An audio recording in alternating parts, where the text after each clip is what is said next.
ይህ መልእክት የሚተላለፈው ከአራት አይነ ማህበረሰብ ነው። የዛሬው መልእክታችን ኃያሉን አምላክ በማመስገን እንጀምራለን። ያ ሁሉን ቻይ የሆነውን አምላክ በማመስገን እንጀምራለን።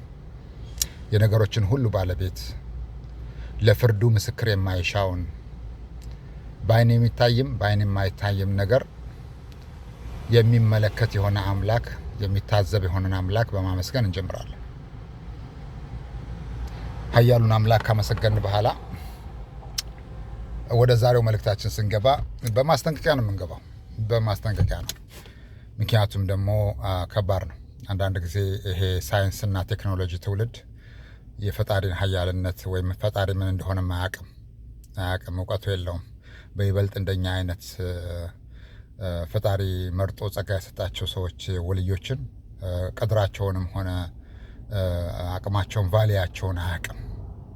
ስለዚህ ነው አሁንም ወደዚህ የመጣ ነው። ምክንያቱም አንዳንድ ጊዜ እንዲሁ ስናየው አገሪቱ ላይ እጃችንን ስናነሳ የሚከሰተውን አደጋ ስናየው እጅግ በጣም ብዙ ነው። እንዲሁ ለማስጠንቀቅ ነው አሁንም መገን። ምክንያቱም እንደ ዜጋ ነው የምናስጠነቀው። እንደ ዜጋ ስንል እዚች ሀገር እንደሚኖር ዜጋ፣ እዚች ሀገር እንደ ነዋሪ እንደሆነ ዜጋ፣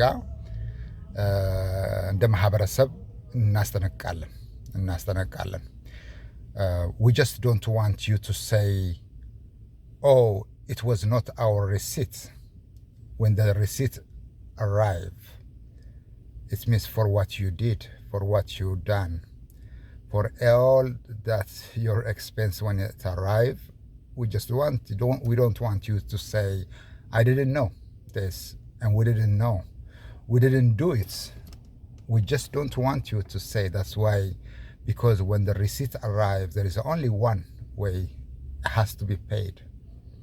It has to be paid. ስለዚህ እንላለን አሁንም በግብር ከፋዩ ገንዘብ ደሞዝ የምትተዳደሩ በአንድም ሆነ በሌላ መንገዱ ከዚህ ነገር ጋር ከዚህ ሰዎች ጋር ግንኙነት ያላችሁ ጥፋት በምታጠፉ ጊዜ ቅጣቱ በሀገርና በሕዝብ ላይ ይመጣል። እመኑን፣ በሀገርና በሕዝብ ላይ ይመጣል። አገርና ሕዝብ ዋጋ ይከፍላሉ። ይሄ ቴክኖሎጂና ሳይንስ አውቃለሁ ለሚል ትውልድ አይገባውም። የምናወራው ነገር አይገባውም። ግን እንደኛ አይነት ሰው አገርን ባዶ ያስቀራሉ። እንደምንለው አሁንም አገርን ውድቀቷን ያፋጥናሉ። ቀላል ነው። If you get paid by the taxpayer money, your salary, or someone who is related with these people have connection no matter what, one way or another. When they make a mistake, when they make a crime, when they make a bad thing, that means they will pay the price. The receipt will arrive sooner or later. We just don't want you to say you denied, you don't know about the receipt. Again, the country and the nation will pay the price. Already now you are paying the price. What we already said 2 years ago or 3 years ago. ለዚህ ነው አሁንም ይህችን መልእክታችን የምናስተላልፈው ይሄን ነው። ምክንያቱም ደግሞ it will arrive። ምን ይላል የኛ ሀገር ሰው? አህያዬን ጭኜ እኔም ተሸክሜ አይበቃም ማለችኝ ልዞር ነው ደግሜ ይላል። አይበቃም ማለችኝ ልዞር ነው ደግሜ። ይሄ ማለት እኛ ነጭ ብንሆን ኖሮ ይሄ የምታደርጉትን ነገር አታደርጉም ነበር ማለት ነው። ለዚህ ነው when disrespect comes, when the disrespect arrive, one way or another, it has to be paid, the receipt. Especially when it comes to us, that price will be double. በፊት ማክበር ብቻ መስሎን ነበረ። አሁን ግን እንደመጣልን ከሆነ ማክበር ብቻውን በቂ አይደለም። it will cost you a lot.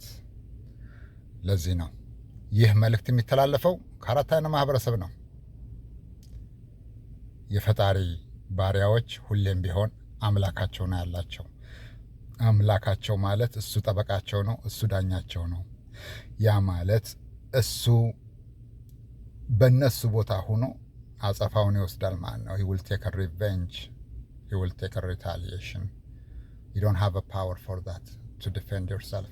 You don't have. We already test you several times. You don't have a power for that. ግን እኛ ደግሞ ይሄን ብቻ አይደለም፣ መልካም ነገሮችም አሉን። መልካም ነገር ማምጣት ሁሉ እንችላለን። ለዚች ሀገር ባለፈው ቪዲዮ እንዳልነው ለዚች ሀገር መልካም ነገሮችን ማምጣት እንችላለን። ግን እናንተ በሩን ዘጋችሁት። ዘረኝነት አገር ያፈርሳል።